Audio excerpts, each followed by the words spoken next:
On this episode of Sloss and Girls Speaks, I have the pleasure of speaking with Jasmyne Cannick, who is a journalist, political commentator, and strategist, and somebody in the Los Angeles media landscape whose name you definitely need to put some respect on.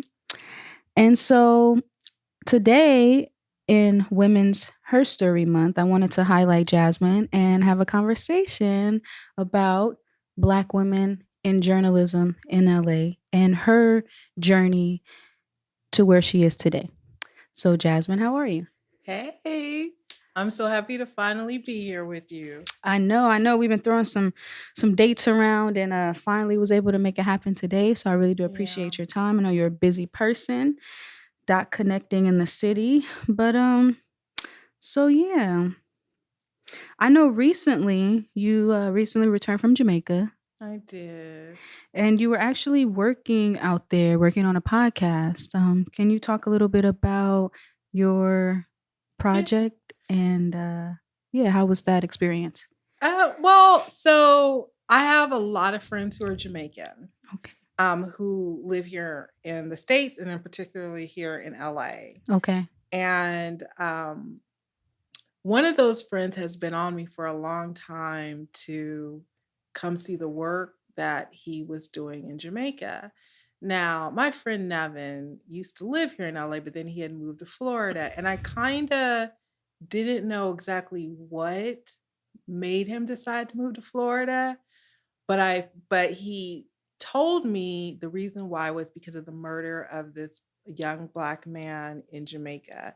He wanted to move to Florida to be closer not only to his family but closer to Jamaica, because he started to do a lot more work in Jamaica after that, because he was so moved by this murder of this person who was at a party. It was in front of hundreds of people. They ran over him with a car. They set him on fire. They left his body in a ditch, all because he was gay. And even though I have a lot of friends who are Jamaican, and mostly all of my Jamaican friends are queer, and they're like my age and older. So that means they came here when they were younger with their parents, like in the 80s, and the 70s. But a lot of them have dual citizenship. And Nevin's one of those folks, so he would go back and forth. And so he ended up setting up a safe house to help hide gay people in Jamaica. Remind people, these are Black people. These are Black Jamaicans who are being persecuted and chased down and murdered in the streets. Government has no problem with it. They base it all off of the religion that we exported from America there. So a lot, Jamaica has the most churches per square mile as well as bars, but their churches a lot of them are American based. So your Pentecostal, Baptist, where they failed here with gay rights, they have succeeded in the Caribbean and Africa with this sort of conservative brand of Christianity, right? So Nevin wanted me to come down and check it out. And when I went, I said that people need to know about this, because most of the time when we go to Jamaica, we just know about the tourist corridor that's carefully curated for us. Beautiful white sand, beautiful beaches. Like, no one goes beyond that. We don't go past Negril, past Mo Bay, Montego Bay, Ocho Rios. We don't go into the actual country, and we don't know what life is like for people and what's going on. Right. And I thought it was particularly relevant to do a podcast, because when I look at all the other countries, America sticks its business into like Afghanistan and Iran and Pakistan and other places where queer people are being mistreated. Even here in the US, we always have a lot to say. And I said to myself, why don't we have anything to say about what's going on in Jamaica? Oh, that's right, because we vacay down there. And if we vacay and this is going on, and then we know about it, we kind of have a responsibility to do something about it. So nobody wants to talk about it or acknowledge it, because no one wants to stop vacationing in Jamaica. Right. But you know what? People's lives are more important than that, right? Right. So I spoke to an editor I work with at Advocate Magazine, which is a queer national magazine, and asked if they wanted to partner with me on it. And I just put it together, and I've been going back and forth to Jamaica, speaking with folks in literal secrecy Hmm. because, if people knew where the safe house was, they would burn it down. Mm. If people knew certain people were gay, they would chase them out of their neighborhoods. Like, it's that bad there. And I'm a black, what's the word? What's the politically correct word today? A black cisgendered, I don't know, lesbian. I don't know what the hell. I'm a lady who dresses like a lady who likes being a lady. Go fast, go fancy that one. So people just assume that I'm this heterosexual woman. So nobody messes with me in that sense, Right. except for their, hey, baby, where's your man? I still got to get that down there, Right. But yeah, so that's why I go back and forth to Jamaica. The podcast is called Ring the Alarm. It's wherever you listen to your podcast at. You can find it, Apple, Google, Amazon, et cetera, et cetera, et cetera. I'm really proud of it. I tell people all the time, I don't care if only 10 people listen to it. I'm still proud of it because these stories are important and these voices are important. It's not me, it's them. Right. My friend asked me to do it just because he knew I had the audience, right? And I believe if you're going to have an audience, if people want to pay attention to me and what I'm doing, at least let me be responsible about it. Let Right. me use it in a way that helps other people. And so this is one of those projects that I'm extremely happy to be doing that with. Okay, definitely. And so you said people could listen to it on Apple Podcasts and Spotify and all that. Apple Podcasts, Spotify, Google Podcasts, Amazon Music. Oh, wow. Just pretty much everywhere you find your podcasts, you can get it. And they can always get it on my website at iamjasmyne.com. Okay, definitely. So what were some of your biggest takeaways from being in Jamaica and doing this reporting? There were a lot. I mean, one is that we take life for granted. I mean, I wish for everyone the opportunity to travel internationally to understand that we are the exception and not the rule here in America. Most people don't live like we live.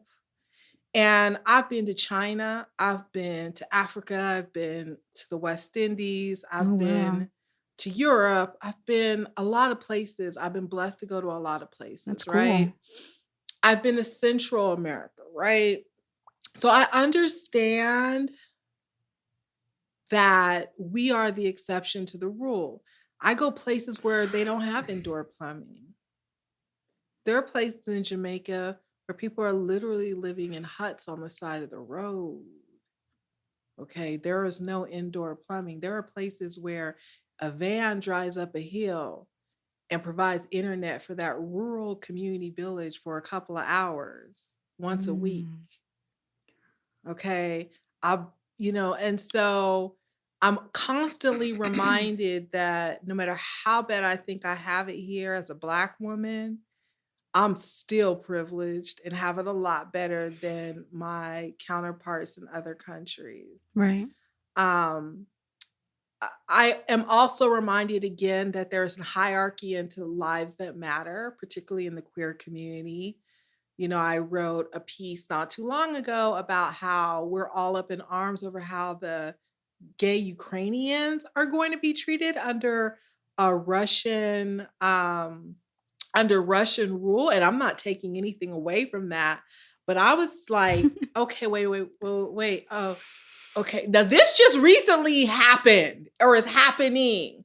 What's going on in Jamaica and Ghana and other parts of the world where Black queer people have been persecuted, murdered, state-sanctioned violence has been going on for decades, and we have found no reason to get involved or say anything. Right. But within several days of the Russians invading Ukraine, front page of the LA Times, what about the gay Ukrainians? I'm just like, okay, just another reminder that even when you're queer, if you're Black, you move to the bottom of the list in terms of the hierarchy of the importance of your life. Right. Well, that is never a good feeling ever. No, it's not. But yeah, I definitely hear you in terms of the coverage not just specifically being gay in Ukrainian and Russia, but just like the whole thing. It's front page news everywhere. It's all CNN is talking about right now. I'm just like, did all the problems in America just come to a halt? Like, Or everywhere else in the world, rather. right? So, but hey, white people in despair. I hope for peace over there, but we seen what y'all was doing to the Africans. So. Oh, hello and goodbye. And like, that's not something to even gloss over, right? We should pause and talk about that, right? Because as journalists, we have a responsibility to not just focus on white people. Right. Our media is very good at focusing on white people. As a matter of fact, they employ millions of white people to do nothing but focus on white people and have the occasional token Black or brown person lying around for a Black or brown story, usually. Right. And then there's that rare Black or brown person that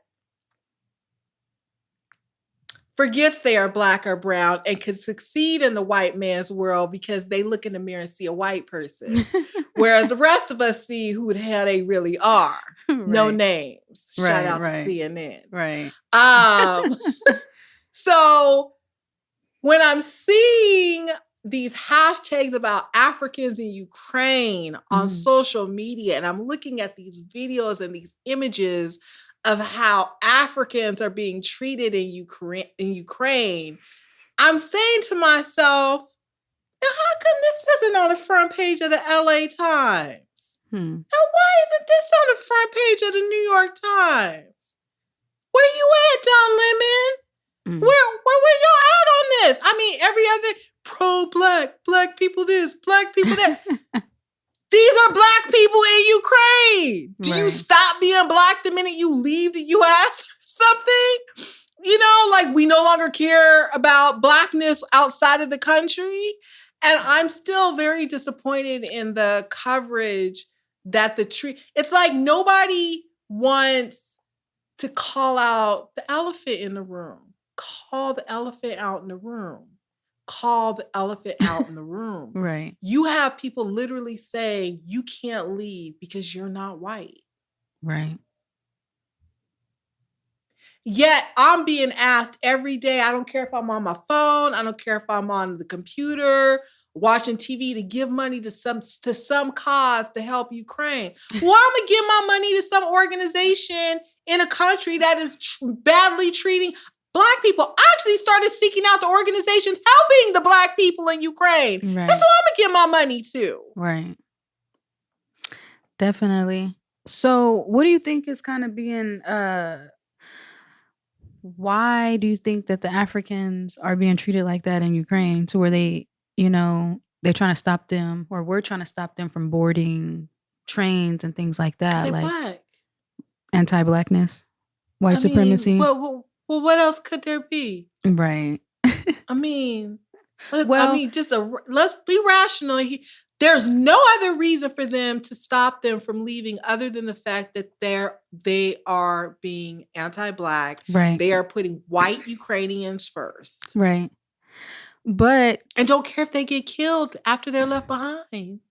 Clearly. Ooh. They were saying though that there was a hierarchy in terms of like Ukrainians first, right? And then the other people.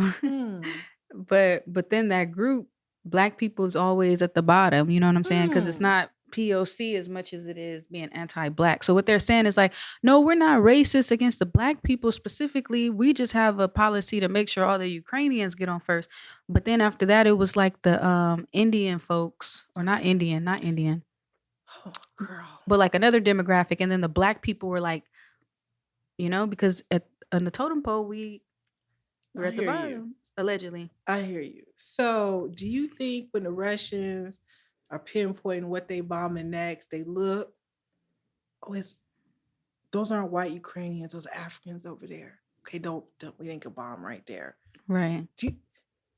Tell you what though, there's a hierarchy with my dollars. I tell you that much. With my donation dollars that I put aside to help out causes, I got a hierarchy with those too. Right. And guess who's at the bottom of the totem pole when it comes to those dollars? Guess who? Because that's the attitude we have to have. Right. I remember one morning I got up really early. I was watching CNN, and I was really impressed by a member of parliament that was on CNN. She spoke so eloquently. I really loved everything she had to say about how the US was putting the price of gas and all these other things that had a human life. And I'm like, I'm in the bed, yes, girl, yes, yes. But then, at the same time, I had to say, oh, girl, but your people are racist. I have to balance it all out. Like, right. She made perfect sense, but her people are still racist. Right. And, where you at, VP? This might be a great time to step up and speak up for the Black side of you, the Black folks. We need someone that I don't expect President Biden to do it, although it would be nice. We need someone at that level, though, to call that out. Right. They're asking for us to initiate a no-fly zone. They're asking for us to put our men and women in harm's way in terms of in basically boots on the ground and go into war. But allegedly, we have certain values in this country. And as a part of those values, we allegedly treat people equally. We cannot put our money and resources into helping a country that's not doing the same. Right. I don't know why every Black civil rights organization isn't speaking up about this. I mean, could you imagine if something like that was happening here? And they said, well, there's a hierarchy to the people who can lead first. Right. And Black people was at the bottom of that. Could you just imagine how long you think that would last? Right. They'd be more worried about the internal threat than the external threat. Okay? Right. Okay. But remember, these Africans are already out of their native land. Right. They're from the Congo, wherever they're from. They're not at home as it is. Right. And now they're being moved again. Right. They have to move again. Well, prayers for the Africans. Hope y'all can get up out of there ASAP. For the people that are still behind, because I know there have been a lot of people that have gotten out of there. But okay, kind of pivoting from Russia and Ukraine. I hope the gas goes down really soon. But journalism, you mentioned being Black in journalism and things like that. And how long have you been in the field of journalism? How long have I been in the field? As long as I can remember, as long as I could write. Oh. So I've always wanted to be a writer. Okay. That was my thing when I was younger. I went through a couple of phases. Writing was one of them, but it was one that stuck with me through school. So I was a really good writer. Okay. And I'm really nosy. It's such a great combination. To be a journalist, right? And I just remember I just started writing my opinions. I wrote a lot of op-eds, and I started getting invitations to go on radio. Back when Roland was still at WVON on Chicago. Me and Roland Martin, we became really close. I was a frequent guest on his radio show. Nice. I would do a lot of shows here in LA. I started getting invites to go on, national television because I had an opinion, I had something to say, and I was articulate, knew how to write it out and make it all make sense. And, I dabbled in radio, still do radio every now and then, which is obviously clearly why I have a podcast, right? I love radio. I love all forms of journalism. But I think for me, I made a very conscientious decision in my personal life to always be a writer no matter what I do. So I don't care what I do, I'm always going to write. Like a part of me is always going to be a journalist. There's going to be something. Like even now, even though, I run this, strategic consulting firm and I do all this other stuff, I still make time to do things like your show, to go on television and talk about issues and to write about issues, because I believe it's important to do. And at the time that I started there weren't a lot of Black female voices in the arena. There were a lot of Black male voices out there, but and particularly not a lot of young 20-something-year-olds with something to say about politics. And now there is, and I'm happy that there is. I'm not a hater. Like I'm really happy that there is, but I do remember when there wasn't. And so, I mean, people ask me all the time, well, how come you didn't go into journalism full time and this and that? Because it was a choice I made. I wanted to make a certain amount of money. I'm not saying that journalists don't get paid a lot, but you got to be like working at the New York Times or something to get paid a salary that you could just be a journalist on and not have to do anything else. Right. I mean, it seems like, except when it comes to Black women, you could be white and have 15. Well, they're an actor and a waiter, and they also drive Uber, and no one bats an eye. But when you're a Black woman, it's like, you do what and what and what? It's like, what? This is 2022. Everyone has multiple talents and multiple streams of income. Right. Right. And so for me, journalism feeds my passion as well as, a couple coins on the side here and there, because the days of me writing for free are long over. They take advantage of you definitely for a long time, but I'd have made my name now. So, but yeah, so I do the stuff as I can do it. I know there are people who just wish I'd sit around and write about the police all day long as if I had nothing better to do. Because for 5 years I covered the LAPD, and you would have thought I had never written about anything else but the LAPD. And I'm glad I broke a lot of stories, shed light on a lot of scandals, but I was a writer and a commentator before the LAPD. I was going to be one after I was done. So I basically kind of stepped back after Chief Beck left in terms of writing regularly on the LAPD. Now, here and there, I may write some stuff. I mean, the LAPD is a messed up organization. There's going to always be something to write about when it comes to the LAPD. Right. I love the fact the officers and deputies in the sheriff's department still, come to me as a trusted source, because I never gave up any of my sources. And it, depending on what the story is, I may still write about it, but I don't do it on like a everyday. I was running circles around the LA Times for a minute back in the day, but I don't do that. And it was always for a set time. But I try to stick to race, politics, and sort of the intersection of race and politics and social issues. That's really where I thrive at. Okay. We got a lot of issues. And usually at the center of those issues is either race or politics.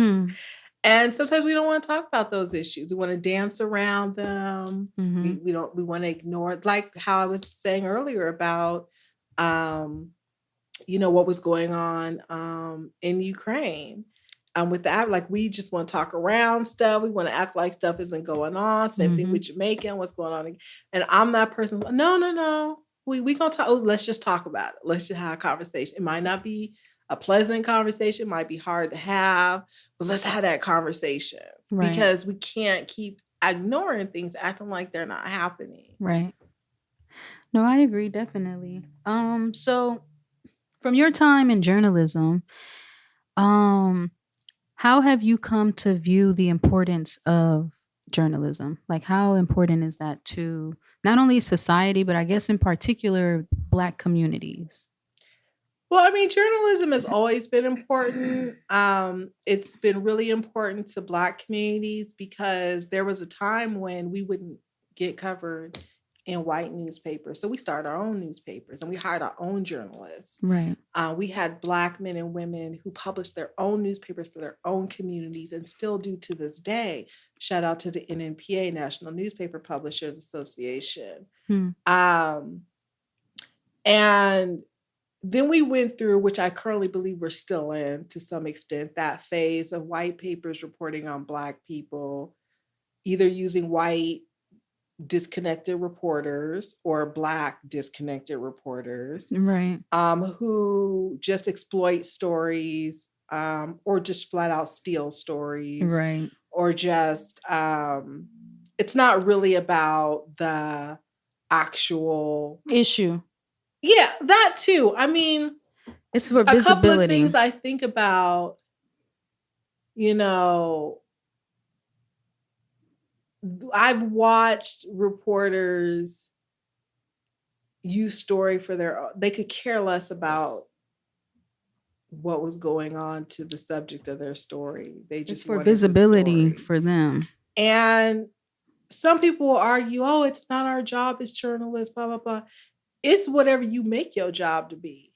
I don't just extract out of people without putting something back. I have made it a priority not to just take from people. But I get access people who had sons killed, their parents killed by all kinds of horrific situations. And I'll get phone calls. Can you interview them? Can you talk to them? And so I just have to make a decision on whether or not I'm going to do it. But then if I do decide to do it, I make it a point not to just take from these people, right?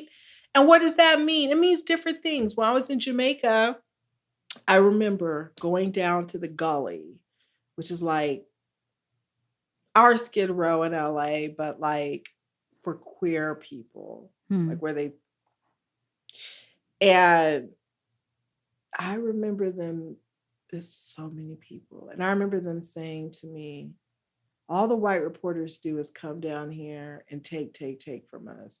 They just want our pictures. They just want our images. They complain to me about Vice. They complain to me about the BBC.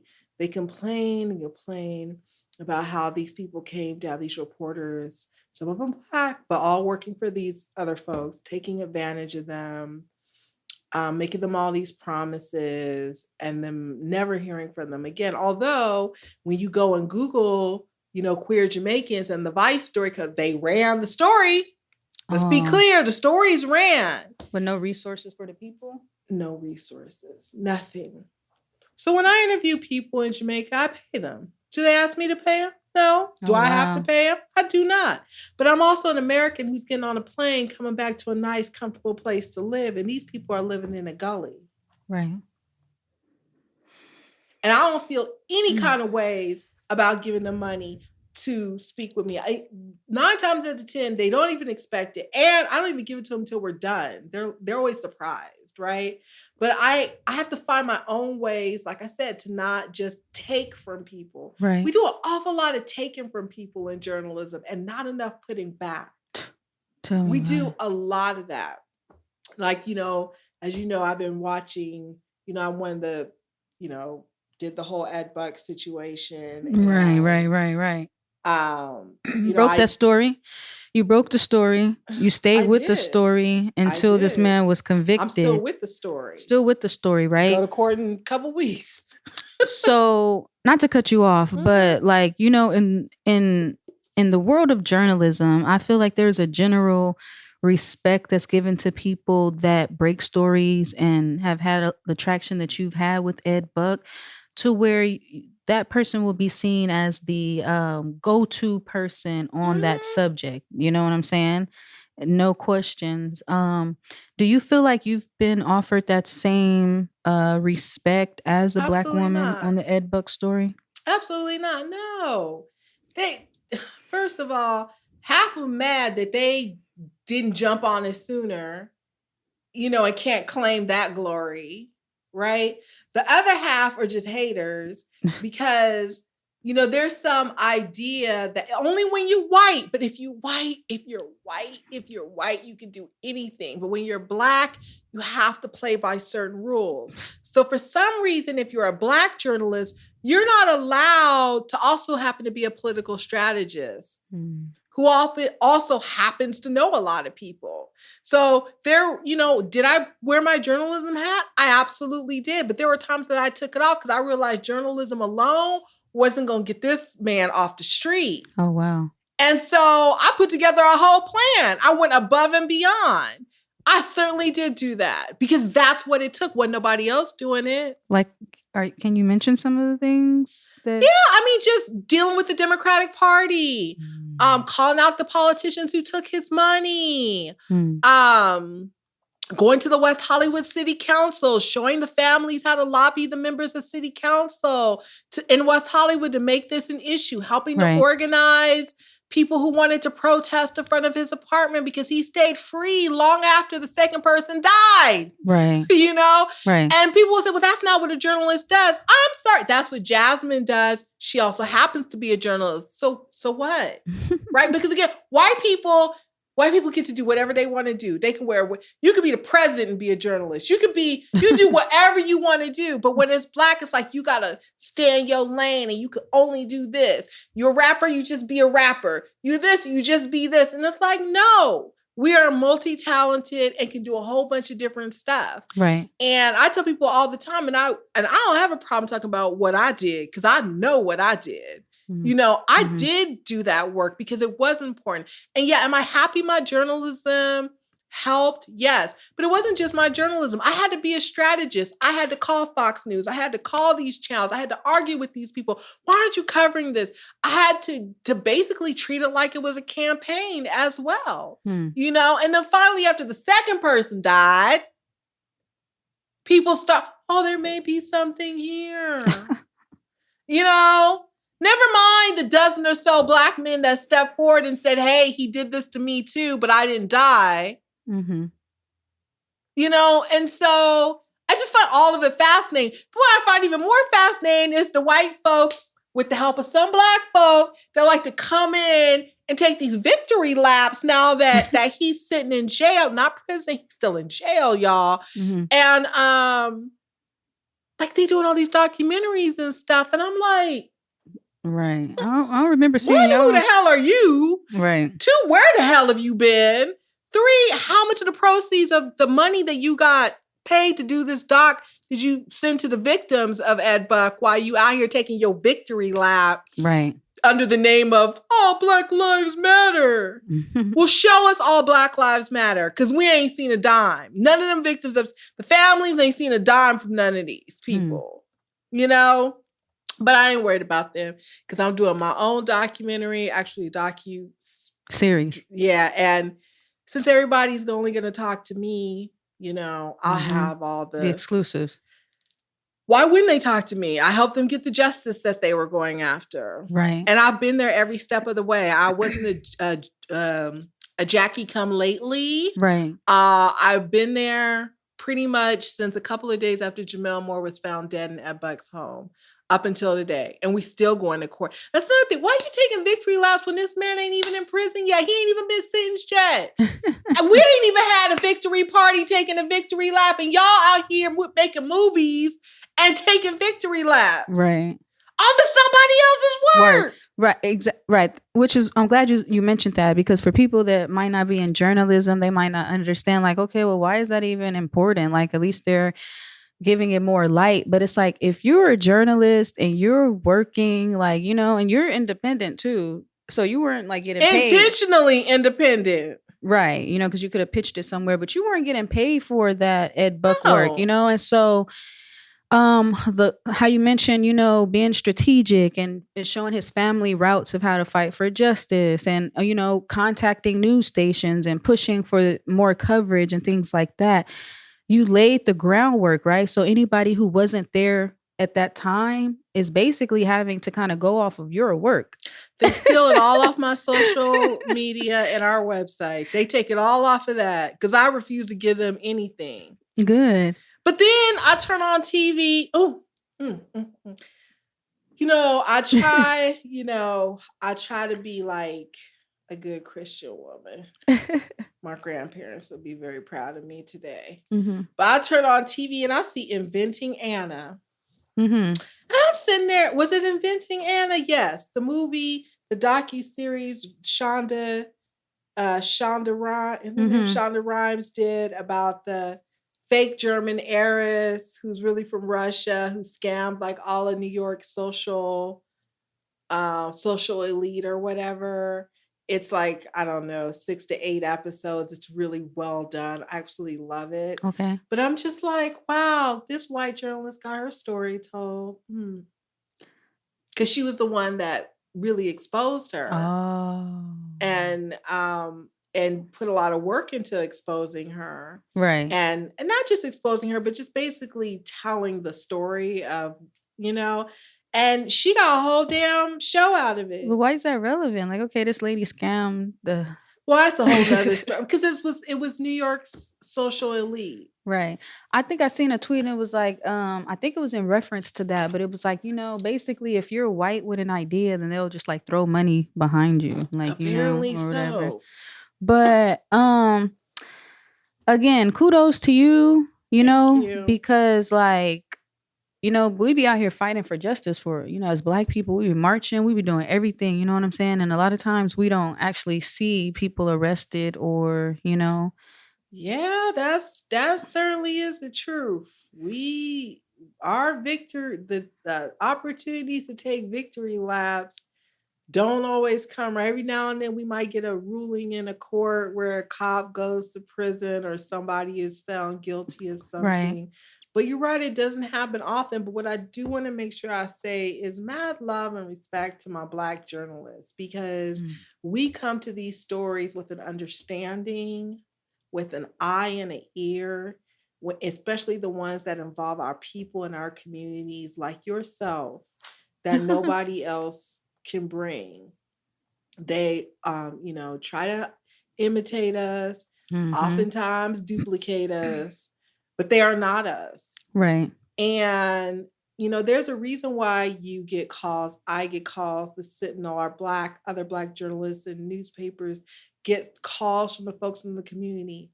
Trust. Right. Because they trust us. Right. They've been reading our work, watching our work, listening to us for years, and they know we're not going to do wrong by them. And that says a lot. As someone who coaches, attorneys and politicians and folks on how to deal with the media, I get to see both sides of it. So it's always really interesting to me, but I tell people all the time that I'm nothing without my community. Like having the backing of my community means everything. Like how when I walked in here and I saw Chico and Melvin. Right. It's like everywhere I go, it's like, hey, Jasmine, or hey. And it's like, that's what I love being home. I'm like, yes, because, my people always have my back no matter what, because as journalists, we've had their back. Right. As community leaders, we've had their back. And, I want young people in particular, because I have a lot of admiration for some things I can't stand about young people, and some things I have a lot of admiration for. One of the things I have admiration for is that young people understand you can do more than one thing. Yeah. I think for my parents' generation and my grandparents' generation, like my grandparents were like, get you a good government job and you stay in that government job until it's time for you to retire, and then you retire and you take cruises. Like that was life to them. That's what you did. You did not stray from that, right? Along the way, you get married, you have some kids, you buy a house, but you get that government job, right? The younger end of my generation, ex-millennials, millennial, Generation Xers, we understand that. Definitely Generation Z gets that. You can do more than one thing, and you should do more than one thing, because if the pandemic taught you nothing other than how to wash your hands properly, it should have taught you that having a way to market all of your skills and having multiple income streams is of benefit to you. Definitely. Right? Right. And it comes in handy, whether it's building websites, whether it's data entry, whether it's doing voiceover work from home, or writing for websites or whatever it was. This was the past 2 years was an opportunity for people to discover, hey, maybe I can step out on my own, or hey, I can do this in addition to this. Right. And I think that's a beautiful thing. We have to stop putting people in these boxes, right, where, and then also just not giving people their respect. I have so many awards on my wall in my office for being a journalist. The LA Times don't ever want to call me a journalist. They never want to call. It's like it almost like it offends them. Because it puts you like in the same playing field as them, and you're not employed by them though. So they hate it. But they'll call other people journalists. What do they call you? Who Political? Don't do half the crap that It depends on the story. If you're Okay.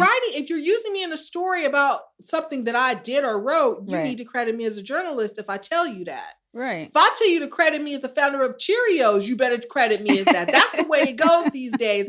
As far as I understand, it's what people think. It's whatever. If I feel I am white today and I come in here and tell you I am a white woman, you have to say Jasmine is a white woman.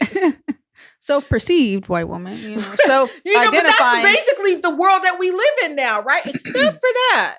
Right. It's always interesting to me how they, white, particularly, and people, yes, I have an issue with the LA Times, but I also subscribe. They're on my porch every morning because as someone who works in politics in the city, information. I have to read the paper, and I actually read the paper. I don't this the paper, I this the paper.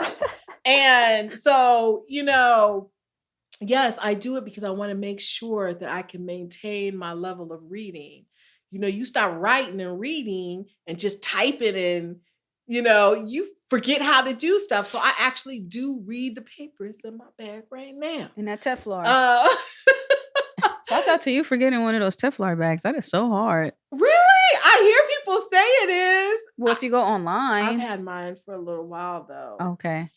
Yeah, I didn't use it for like 6 months after I got it, and then I decided to start using it. They popping now, man. Good for him. I'm so happy. That's a Black-owned company. I know. What, $250? That's probably a $500 They were calling bag. them the Brooklyn, what were they? The Birkin, Brooklyn bag. Period. Yeah. Yeah. That's what's up. I support Black artists every chance I get. Period. So for your work, you said that you like to focus on politics and social issues. Race, politics, and social issues. Politics, and social issues. In particular, as a woman in the queer community, you definitely want to highlight the issues facing the LGBTQ community. The Black LGBTQ community. Right, exactly. Excuse me. So I know that like in the Black community, especially coming from the inner city, there's like still a lot of issues with like understanding queer identities, right? But I mean, we're in 2022. So like, do you think that in the Black community there is more understanding of Black LGBTQ identities? I mean, yes and no. I mean, to my disgust, the queer community then gave up everything. Everybody know what Kiki mean now. Everybody know what a ball is. I mean, there's very little that still is. I mean, we are, as Black people, we just love to give up our stuff. Yeah. I mean, I knew the world was coming to an end when a white man said to me, when people show you who they are, you should believe them. Am I in the Twilight Zone? So we done gave up all the goods. They know all our secret code words. Right. I mean, I don't know. I mean, what is there not to understand? I mean, everywhere I go now, I hear, Black, cisgender, Black straight women. Okay. Kiki, did it, and I'm just like, wait, that's not white men you hear saying that are sounding like Black women? I hear Black women using a lot of Black gay man talk. Okay. But wouldn't the gay men do too? Don't get me wrong, but we were talking about Black people, right? But wouldn't the gay men get some of what they're saying from women though? So not necessarily. Black gay men made up their own little code words and different things. And like I said, we had, they had this whole ballroom community that was underground. Now it's got TV shows. And I think folks are going to regret this one day because now you're going to have, little Molly Henderson walking down some ballroom runway someday as just a white cisgendered woman who wants to vogue. I do believe in keeping some stuff within the family, like keeping some stuff to her. I need some code words. But I like Pose though. I really do like that show. I'm not saying there was anything wrong with Pose. I'm just telling you there's a danger in giving up all of your culture. Then you end up with people like the Kardashians walking around in your braids. Right. Okay, thinking they Black women. I'm so confused now. It got me questioning where the braids come from. Like, I'm just joking. And the little baby hairs. Like, did we? Baby hairs. Was that Black? You sure that wasn't Katie who started the baby hairs? You see that video, the white girl talking about she found out how to sticky bangs. That's what she called it, sticky bangs. Her shit looked crazy too, but whatever. I digress. So sticky bangs. Sticky bang. It looked crazy too. It looked real crazy. But okay, so basically still a lot of work that needs to be done in terms of Black people, the Black community as a whole, kind of embracing and understanding queer identities. I don't know what there is to embrace. We all got one in our family, 1 or 2 or 3 or 4. Right. I tell people all the time, if you don't know anyone, it's probably you. So what I don't understand it. People who want to go to, I go to church every Sunday. Well, have you looked closely at the choir? Have you looked closely at we're gay folks are everywhere. Right. And everyone, look, I'm not one of them gay folks. I walk in the room. Hi, it's Jasmine, and I'm a lesbian. That's not me. Yeah. Never has been me. I know some people, can't live without the whole world knowing their identity. I'm perfectly fine without people knowing who I sleep with. Because just because you're a lesbian don't even mean you having sex. Ask me about that someday. Okay? Because the celibate lesbians. Right. Hello, goodbye.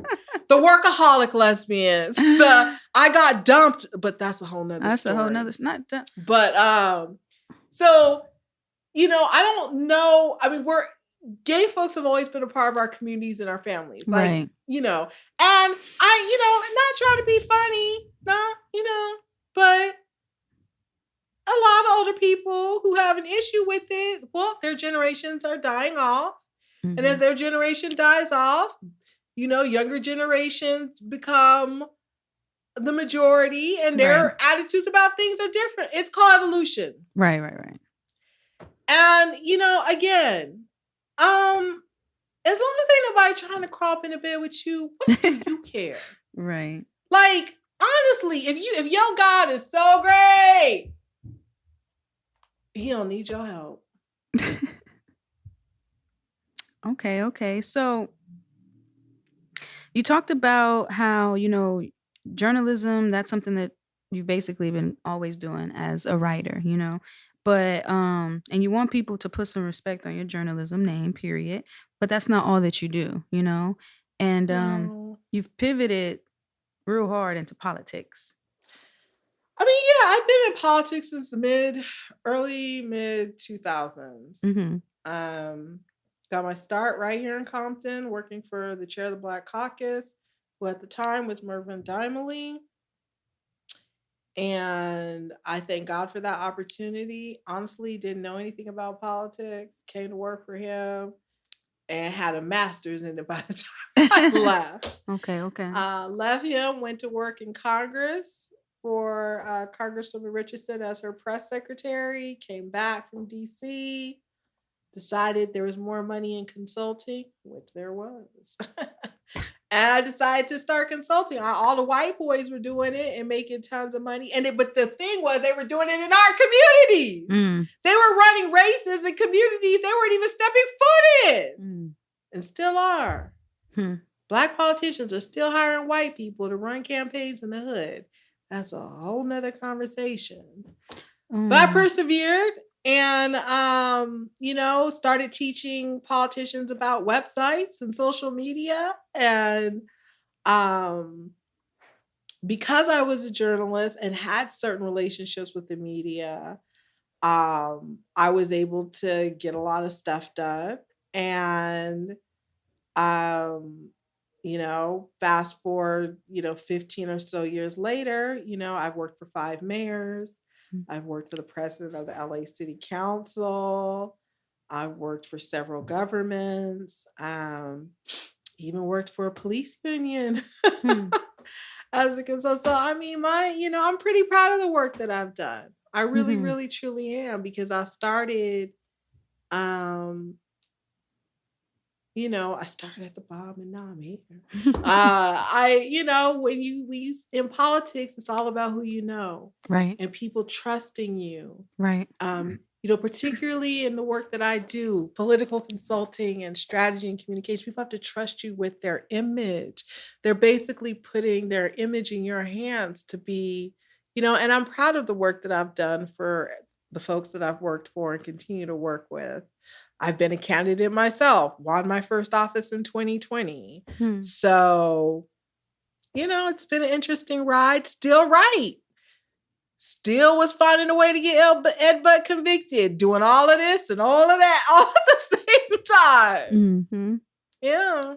Well, we salute you, Jasmine, for your Thank you. hustling and you're making I'm your own hustling. way, paving your own way. You definitely been an inspiration to me since before I came back out here, just in terms of keeping up with people, media in LA. It's not in the recent years, especially with the whole Black Lives Matter thing, you're starting to see a little bit more. I see a couple of more faces of Black people in journalism in LA, but there's not many of us, you know what I'm saying? It's still, I feel like a handful of folks. Just from what I see, it's still pretty white centered and dominated in LA. But no, we creating shifts, you feel me, period. So I did want to ask you, um, I know for me personally, like politics was something that I was just like, I don't think that that's really beneficial for Black people. You know what I'm saying? But I'm seeing the progress that other groups of people are able to make when they're organized and have something that they're pushing for. And just and then some other behind the scene politics, but so I'm like, dang, like if Black people kind of continue to sit on the sidelines, like we're going to be at the bottom of this political spectrum. You know what I'm saying? We're seeing executive orders signed over here, over there. You know what I'm saying? So from your role and what you're doing now, how have you come to see the importance of politics, and particularly for Black communities? So I always thought politics was important for Black communities. Once I came to work for Mr. Diamond, like I learned, so it's we're going over 20 years now, right? Hmm. Here the bottom line is this.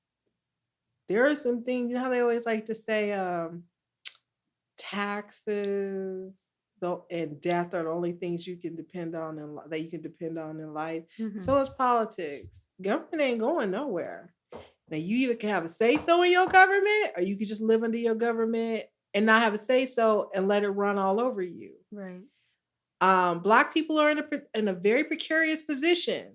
They keep pushing us out of LA, out of Southern California with the high rents, the high cost of home ownership, the lack of living jobs that pay a living wage. So we moving out to places like Lancaster and Palmdale, Riverside, San Bernardino, Las Vegas and Texas, and reversing the trips that our grandparents and our great grandparents took and moving back down south because it's Mm. cheaper and you can have a better quality of life than you can in LA, which is really a shame. But each one of us that does that dilutes our voting power. And when your power comes in your numbers. Hmm. And so our voting, I mean, we're 6% of the population here. Mm. So that's not really good At all. at all, which is why you see a handful of Black people in elected office. But that number is going to become a fingerful in a minute because we just did redistricting. We're about to go through a contentious election cycle. We have lots of Black and brown people running against each other, lots of Black and Black people running against each other. Right. Um, and districts were rewritten certain ways to benefit certain communities. And so all of these things are going to change. And in the end, 10 years from now, there might only be half of the amount of people elected that are Black now will be in office. Oh, that's terrible. How do we combat that? It's trying to stay in LA as much as we can, basically. Well, you better get some elected officials in office that want to talk about more than just let me tell this is a much longer conversation. But people have got to stop being fooled by elected officials who claim to care about the rising cost of housing but aren't doing anything about it. We need more affordable housing for who? Hmm? Right? Right. Like you got follow-up questions to everything, right? Right. Everything. Because as far as I'm concerned, until our government is ready to put a cap on the amount of rent that a landlord can charge in specific areas for a certain amount of square footage, right. there's no conversation to be had. As long as people can charge $5,000 a month for 800 square feet, who is there to talk about? Like, you understand what I'm saying? Like, right. and until the prism is I guess reversed. So now when we build houses, we'll say 80% are market rate and 20% are affordable for who housing. When it should be 80% are affordable for who housing and 20% are market rate. Right. Right? But that's not the way it is. We are still catering towards developers. Everybody is. Right. And so until we get, and it'll be very hard because the apartment association lobby, the real estate lobby, they're a big lobby and they spend lots of money to buy politicians. Right. You know, and then these are the same politicians smiling in your face, kissing your baby. Not the same baby. people Not the baby. that you love so much and you think, I like her so much. Keep on liking her because she owns her own. She owns her own. Okay. Okay, well, look. So you mentioned, like us not having many Black people in the city, right? And then you talk about the amount of Black people that are just like not involved in the political process, right? So you only really have a certain amount or certain type of Black people that are willing to even run for this office, right? And so Black people, we see another Black person, we feel like, okay, that's what we need to do. We need to vote this Black person in because they're Black, and we're not going to have any representation if we don't, so it's like, how do we support the right Black person? the right Black You person? do your homework. And if all else fails, come ask me. And I'm going to tell you the truth. What are some things that people should look for when they're researching these political candidates? Who they taking money from? What their past track record has been? Whether or not they really from the community. Right. I mean, there are some other things I look for, but they might not be of interest. I mean, they wouldn't be politically correct. Let's just say that.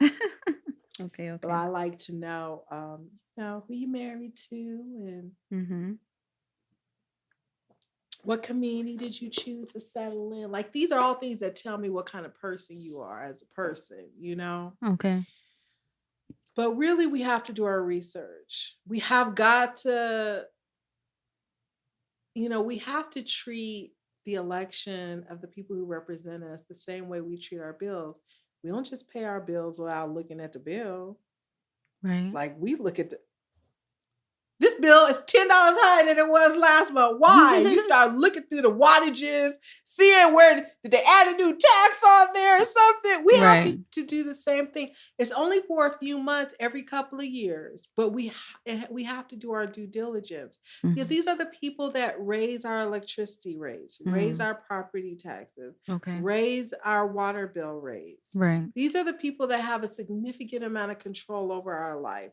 People want to sit on the sidelines because they're scared of being tricked by another sheriff's candidate like they were with Alex Villanueva. So they're like, oh, I'm just not going to get involved. I'm just going to. That don't mean you're not going to have a sheriff. That just means you're going to have a sheriff that you had no say so in. Right. But you're going to have, LA going to have a sheriff. Trust and believe me. Sitting on the sidelines isn't going to help us. It's not for us. The system isn't for us. No system ever here has been for us. Right. The rap music industry isn't for us either. Because who you think is getting rich off of me being called a B word and hoe and, brothers being called the N word all day? I guarantee you at the top of the building is not one of us. So let's be clear. Nothing in this country was ever for us, except for maybe some prison cells. They probably made that specifically for us. Mm-hmm. But let's stop lying and kidding ourselves that that's some real excuse. Political system is for us. And just, it's just, hello and goodbye. Come up with something better, because that ain't it. Okay. So let's talk a little bit about, before we close out, you growing up in LA. But I didn't grow up in LA. Oh yeah, I keep saying that. Compton / Hermosa Beach. I came to LA. Look, I'm gonna write a book about this one day, I swear, because it is actually fascinating. But no, I grew up in Hermosa Beach. You have to ask my parents why. I grew up in Hermosa Beach. Well, we had just talked about this. What was life growing up for you in general? In Hermosa Beach? Yeah. It was fun. I was a kid. I mean, for the most part, I didn't even know I was Black. Oh, for real? I grew up in Hermosa Beach in the 80s in a very sheltered environment. Mm-hmm. So I didn't know anything about racism, really. Mm-hmm. I mean... Which way is Hermosa Beach? It's next to Manhattan Beach, which is next to Redondo Beach. So it's... Yeah, it's right there. Yeah. But this is the 80s and I'm a kid. So what do I know? Right. I mean, I grew up listening to rock music and playing at the beach with all my white friends, me and my sisters. When my parents got divorced, things changed because my mom kept the place in Hermosa Beach. My granddaddy gave my dad my great-grandma's old house in Compton. My granddaddy owned a lot of property in Compton. And my great-grandma had just passed and her house was vacant. So my dad needed a house, and it was a 3-bedroom house. So my dad gave it to my grandmother. I mean, my dad gave it to my grandfather, gave it to my dad. Mm-hmm. So it was interesting because, we didn't go to school with the neighborhood kids, but we didn't go to school with the neighborhood kids, but we played with them because we still went to school in Hermosa Beach. My parents didn't want to move us out of the school district because Hermosa Beach was a great school district. This is 80s. Come on now. Okay. Right. And then one thing led to another, and I was having a lot of difficulty adjusting to my parents' divorce, which, I know it's hard for sometimes for parents to stay together. I just want to say it does have a tremendous effect on your young children's life. It really does. And it had a tremendous effect on my life. And my parents were having their issues, and one thing led to another, and I ended up in the foster care system. My sisters didn't, but I did. So I ended up in the system at 13, and I stayed in the system till I was emancipated when I was 17. Oh, wow. And those were like the hardest years ever for someone who's not... I was put in... My first group home was on Arlington and Jefferson. Oh, wow. I know nothing about LA. They put me in faux shade. I was at a high school. Because where I was coming from, 9th grade was high school. Okay. But then when I came to LA, 9th grade was junior high. It was 7th, 8th, 9th back then. So Fauché was 7th, 8th, 9th. So I went to Fauché. I swear to... It was like, whoa, Jasmine. Like, I had to learn how to fight. I had to learn how to... Oh, my God. I had to learn a lot. I learned a lot in a short period of time. I really, really, really did. And I credit my time in group homes and in placement for making me as independent as I am. It really made me an independent person because I really felt like I didn't have... I mean, I would go home on the weekends to my grandparents and stuff, but for the most part, you stuck with these girls that you don't even know. Most of the time, they want to steal and fight you. It was just a constant... Well, I was so happy to be out the system. I remember the day I went to court to get emancipated. I was so happy. I was like, ooh, let me get out of here. And I left at 17. I didn't even make it to 18 because I was already finished with school. So I got out. Oh, wow. And they didn't have all these fancy programs. Transitional housing. Now. Yeah, that didn't exist back then. What did you do when you were emancipated? I worked. Do you remember? I tried to go to college part-time and work full-time, and I ended up just working full-time. There are a lot of things I wanted to do that I didn't get to do educationally, because I had to take care of myself. There was nobody else to take care of me. Um, I saw some of my friends end up getting pregnant and having like a lot of kids, because back then it was like a guaranteed thing where you could get like Section 8 and you get a check every month. So that was like one way they knew that they could take care of themselves, Like I feel like they sacrificed, like they could have done something else, but they did that because they knew that that was a way they could take care of themselves. I had people I was in placement with that ended up going to the streets and being prostitutes. Girls that's all they had, Like, because there was no transitional programming for my generation back then. That's why the women that I was in placement with that I'm still in touch with today, like I have a lot of love for them because we went through a lot. Like we really didn't have anything but ourselves. And there were times, like I remember there was one time I was in between places when I was younger, and I ended up staying with one of my foster sisters at her place. Like I would babysit her kids for her while she went to work. That's my like I have an extended family of the women I was able to stay in touch with from my placement. We all in our 40s now. But I remember when we were teenagers, wilding out. Okay. So, what advice would you give to young Black folks that want to get into the field of journalism? Well, clearly I would tell them to do it, but I think I would also tell them to find what their passion is. I would tell them not to limit themselves to just journalism, because you never know. You could blend journalism with legal, you could blend journalism with politics, like I have. Like there are different avenues, right? Journalism is one of those interesting industries that is always evolving, right? So now we have multimedia journalists. It used to be back in the day, like you wrote for a newspaper and it was in a newspaper. But now you can write for tons of websites and be seen by even more people. You can do vlogs, you can do podcasts. Like there's all different types of journalism. And I know for like a lot of the old head journalists, that pisses them off because they think everything should always stay the same. But the new journalism world, I think, is really exciting because it's also given people, much like music and MP3s and YouTube and SoundCloud did for artists, these mechanisms are giving journalists a way to bypass the mainstream media and go directly to their audience. Right. One of the things that I love, like I did this interview recently with somebody and they kept asking me, so like when you go to the mainstream to publish, and I kept saying, how many times do I have to explain to you, lady? I have my own following. I don't go to anybody. Like I put my stuff on my Medium or my blog and it gets seen and read and shared. Like unless I intentionally have a deal with a newspaper or a website or something, like I'm not just, it was like a hard concept for her to believe. And I'm like, I've been doing this for a while now, so I kind of have a little bit of a name. So I just kind of, just publish my own stuff. Period.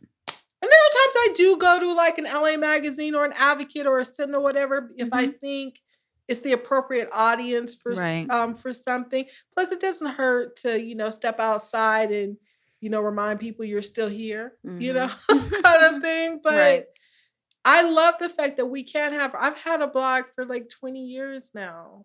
Before people were blogging and it was a thing. I had a blog and I'm really proud of that. My first blog was with TypePad. I don't know if you remember that, but it used to be so super old. Like MySpace old. Okay. I remember Blogger and all that. I never was on Blogger though. I don't think I was ever on Blogger. Okay. But but yeah. Okay. So now I'm at IamJasmyne.com because I am Jasmine. Period.com. Right. So make sure you head over there, subscribe. You have a subscribe link right on the website, right? Yeah, of course. And Instagram. You're on Instagram at Hello, Jasmine. I'm Twitter. Jasmine on Twitter because I've been on Twitter long enough to have my own name. So it just says Jasmine. It's Just the same thing with Facebook. Jasmine, been on Facebook long right. enough to have my name. Period. And Jasmine Yeah. spelled Jasmyne. YNE. Yeah. Cannick.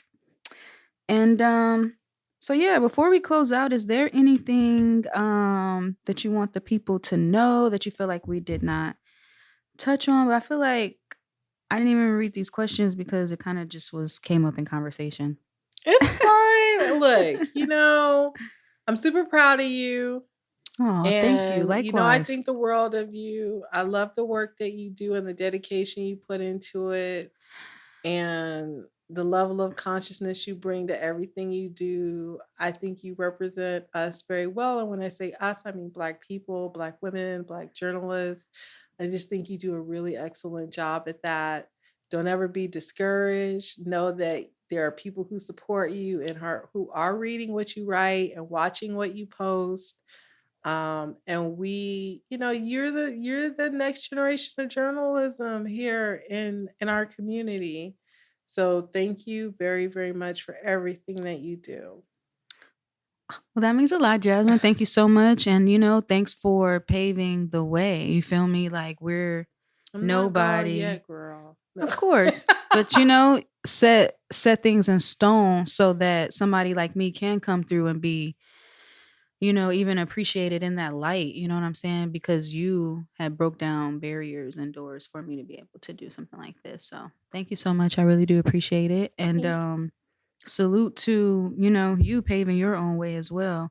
And we are definitely staying tuned for Jasmyne Cannick's Ed Buck you. series. And it's not, it's just a general level of respect. And also, you're the source. That is the story that you worked on. Anybody else is going to have to come and look at your work to tell the story. So why not you tell the story? So I get you though, because I went through a similar situation, kind of. Nothing like the level that you were able to get him arrested and things like that, but just in terms of advocating for Black life that was lost, no one really caring, or they cared, but you were the main voice on it. And I don't think that a lot of people, well, for me, I was in a small white town advocating for a dead Black murdered student and then using my website to rival what was being written by the white people. Like they was gaslighting me. They was targeting me. Thankfully it was no physical, nothing that manifested physically. It was all online stuff. But having to go through that level of stress and as a Black person by yourself doing that in a secluded place, like it was very stressful. You know what I'm saying? Yeah. And then we were asking for more support from larger media people that we were not getting support or coverage. And then I'm saying like, hey, I think not I think, but I'm in meetings with the police department and this kid's mother, and there's information that I'm hearing that these newspapers, they're not in here, so they're not hearing it, so it's not making it to the print. So I'm having to say that, but I'm basically putting myself on Front Street to talk about how this investigation has been basically they dropped the ball, the police, through their lack of thorough investigation or just sloppiness. They botched the investigation is what I was saying from the get-go, from me being in meetings. And then after kind of a year or two passed, no, definitely like 2 years, then here comes some white folks. They didn't came up there, drove up there, did a documentary, you feel me? But I'm like, I never seen none of y'all around, and I'm all of this stuff's on my website, so I keep seeing people reading this, even though, so I don't know if that's you, but I know that if you research this kid's murder, you have to come across my work. You know what I'm saying? Like, and then the other side of the botched investigation that was coming from me because the white media were saying, oh no, the police are doing, their investigation and reposting press releases from the police, not doing their own investigative journalism. So it was a lot, So I was very surprised when I look up and it's white folks now doing documentaries on this student murder, talking about how the small town police force botched the investigation. I'm like, the fuck? That's what I Did you said. reach out to them? I surely did. This one lady, Caucasian ma'am, gonna tell me she don't know who I'm is. She don't know who I'm is. I said, oh. I said, well, that's interesting. She was like, I've been working on this documentary for 5 months. I was like, that's interesting because I was up there living that for over a year. You know what I'm saying? In meetings with the police and his mom, asking the police questions, right? To where the lawyer was sitting there just writing notes. And she telling me afterwards, wow, I think you would be a great litigator or something like that. I don't know what she mean, but it's like, I didn't see the documentary lady in a meeting with us, and me asking the police questions about their procedure when they got there, when the kid was stabbed, what happened, like, you know what I'm saying? Why it took the ambulance so long to come and retrieve him. She was like, yeah, I've been working on this for 5 months. And I was like, well, either you are blowing smoke up my butt right now, or you didn't do no real thorough research, because there's no way you didn't come across my work to write about this kid's murder. No way, especially with the narrative that y'all saying about a botched investigation. So I digress, but so that's why, like, I can see the issues with the whole Ed Buck thing and people that we know were not there. And that's fine that you want to do your renditions, but you should at least be reaching out to the source. And I feel like they completely X us out of our own stories, that they wouldn't do that to, like, Oh, they reached Katie out Couric. to me. They just wanted me to give them everything for free Hmm? and just do their job basically for them, just to give up all my work to them. And I'm not doing that. Yeah, that's out. No, them days is over. Definitely. So yeah, your own docuseries, and I've been thinking about something that I could do to talk about maybe like student murders in these small towns, you know what I'm saying? Like, cuz from my coverage, on my website, a lady reached out to me and was like, "Hey, something like this happened out here before. 17 years ago, my friend was a student at HSU. He got into a fight with somebody in the town, a white guy. He got killed, and for some reason, the police couldn't make the connection for Hmm. the arrest. So we got two black students in the same town, 17 years apart. Same thing happened, but there's like a prime suspect. The prime suspect is from the town. These are students, black male students, and for some reason, the police can't make a arrest and conviction. And so, just doing some research, there's other black men in the Cal State system, university system, that have, their parents sent them